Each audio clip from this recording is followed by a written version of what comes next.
So we are here with Vince Kelly, who is the costume designer, tell us about the role of the costume designer.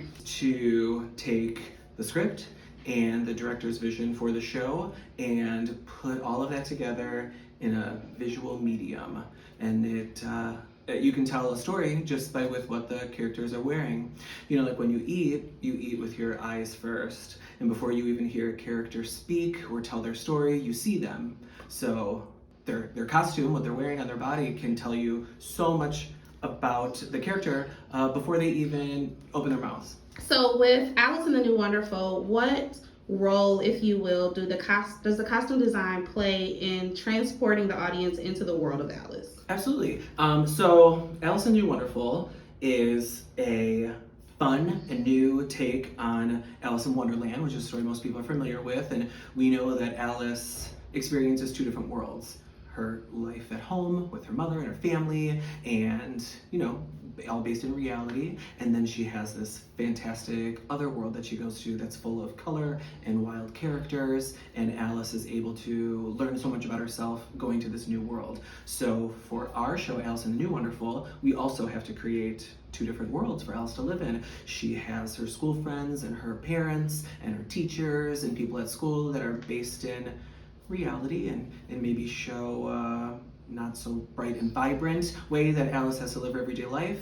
And then she's transported to this fantastic world that's full of color and characters. And the way that we interpreted that at Mosaic is I took a lot of inspiration from Ruth Carter, who is the two-time Academy Award winning costume designer from Marvel's Black Panther series of films, the big franchise. So I took some Afrofuturism, which is a super fun way to experience Wonderland in a way that's perfect for Mosaic. And what is unique, if you would say so, about costume designing for a production like Alice in the New Wonderful versus for a show like, I don't know, Hamlet?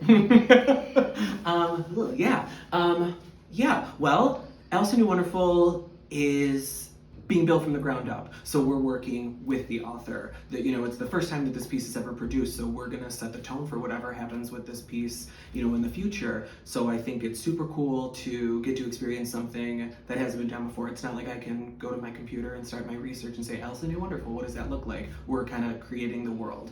So the process is so exciting. You read the script, and the author has given us some great cues in there. He's written some very good, visual things, what he wants to see. Rita is this cool painter, but she's all impeccably dressed in white. So, she creates her masterpieces on murals across the city, but has this very simple demeanor so that her work can speak for herself. And that's all right there in the text. So that makes my job so much easier, and I get to see how I can interpret that in a new fun way, and then it's super collaborative. We have meetings every Sunday, and Edmund, the director, gives him input in his vision, and everybody on the team kind of contributes to that. What's a little nugget that you're hoping that people will notice when they watch the show? Can I show you? Sure. One of my favorite things is Alice's costume. So Alice's costume, she wears a school uniform because she's in school. She has to, abide by the, conformities of the real world. But Alice's jacket that she wears has some little Easter eggs on it. There's a few pictures of a bunny, which I'm sure everyone at home knows that a rabbit is very important to Alice's story and her journey into Wonderland. So when I found this jacket, I breathed a huge sigh of relief, and I said, someone upstairs is looking out for me. We're gonna get the show costumed. Awesome. One last question. Mm-hmm. If I'm a person who is inspired by fashion and just wearable art, and I'm curious about exploring costume design, where would you suggest that I start? What's fun is that if you go to higher education, you go to college or something like that, and your school has a theater program, within that program there'll be an elective that you can take. You don't have to be in the theater program. You can maybe just take costume design if that's something that you're interested. But if you're even younger than that, and you're in high school or maybe younger and you want to look into it, the internet, with your parents' permission, is a fantastic resource. Find a movie that you really like, let's say Black Panther or something, and you think Angela Bassett looks amazing, and you want to look into that, so you can look up who designed those costumes, and then you see Ruth Carter did that. How can I research her more? How can I learn more about the other work that she's done? And you can start watching her films and research images and learn how to do that. I myself personally, I went to school for musical theater, but I didn't formally study costume design.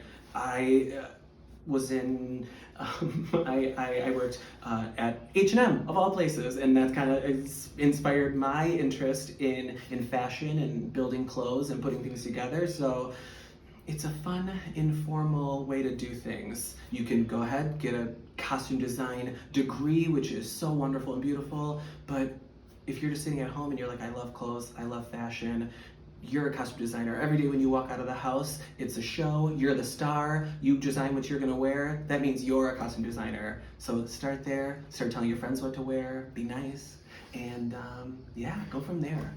Thank you. Thank you.